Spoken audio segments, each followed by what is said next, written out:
Hi guys, it's Jessica, and today I'm going to be explaining to you how to use Google Forms. So first of all, I'm going to be briefly explaining what is Google Forms in the first place. So it's basically an online platform where you can create and edit online forms and surveys, and you can customize it. So there's multiple different types of questionnaires, such as multiple choice, short answer questions, and etc. So this is actually one of the easier online platforms to use. So what you're going to do, if you're going to use it on your phone or your iPad, you would search up Google Forms on the App Store, and it should look something like this, and you download that. If you were to use it on a computer or a laptop, you search up Google Forms on your web browser, and then it should bring you to a page that looks like this. So once again, if you want to create a new form or a new survey, you can press the plus button over here. At the bottom here is where all of your past projects and past Google Forms are.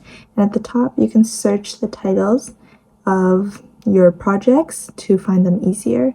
So once you've started a new Google Form project, the first thing to do, or the best thing to do first, is to create a title for it so you can find it easier in the future. So once you named it, you can also choose to write a form description. So this could be where you write what the purpose of the form is or things like that. You don't have to write something in here, but you can if you want to. The choice is there. And then at the bottom here, this is where all of your questions would be. And you can make these questions one at a time, so it's easier to organize and keep track of everything. So over here you can see you can put in some text, or you can put in some information as to what the question is.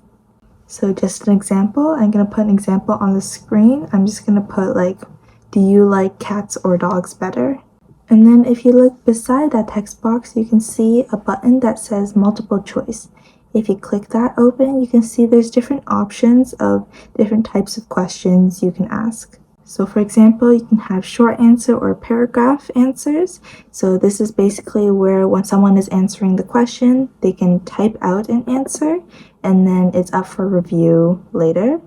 Or you can make the questions multiple choice or checkboxes. So multiple choice is where you can only choose one right answer, and there is only one right answer.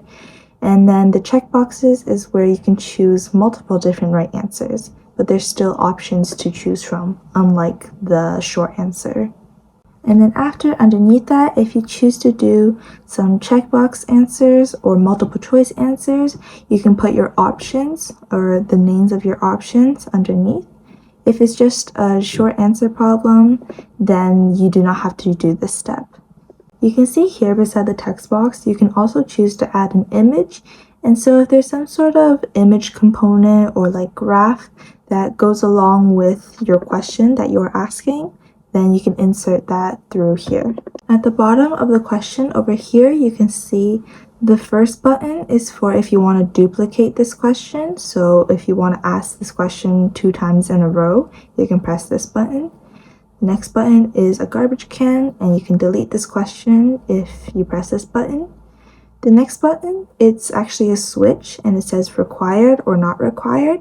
If you do click on for this switch, then that means that the person who is doing these questions, they have to answer this specific problem, unless or else they can't like submit all their questions. So it's mandatory to complete this problem. And then finally on this page, on the right side bar, you can see on the first button is to add a new question. So this is where you can add more and more questions to fill up your questionnaire. And finally, for this page, you can see on the right side bar, the first button is used for adding more questions.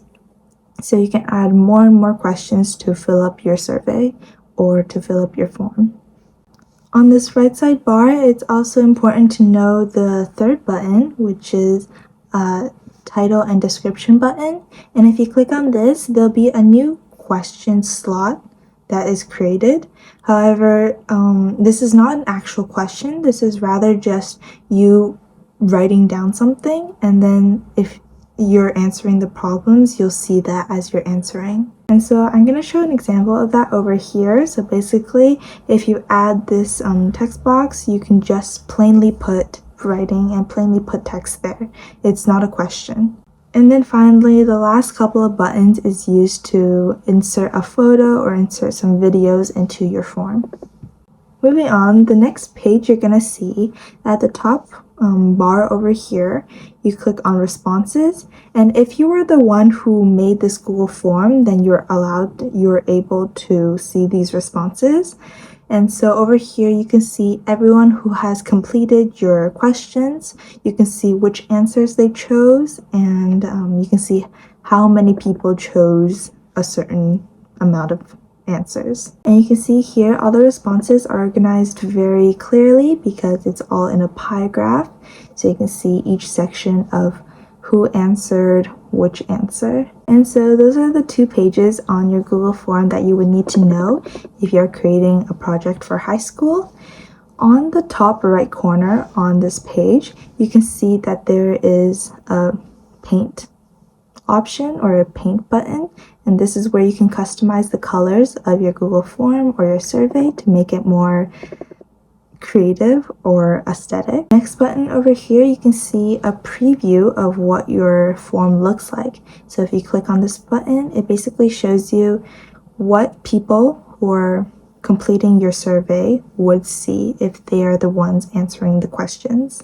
And the last button that says send, if you click on this button, you can choose to send your survey or this Google form to anyone who you want to complete the questions. So you can either put the email addresses of the people who you want to send these questions to, or you can copy the link of this Google form and send it to them like that.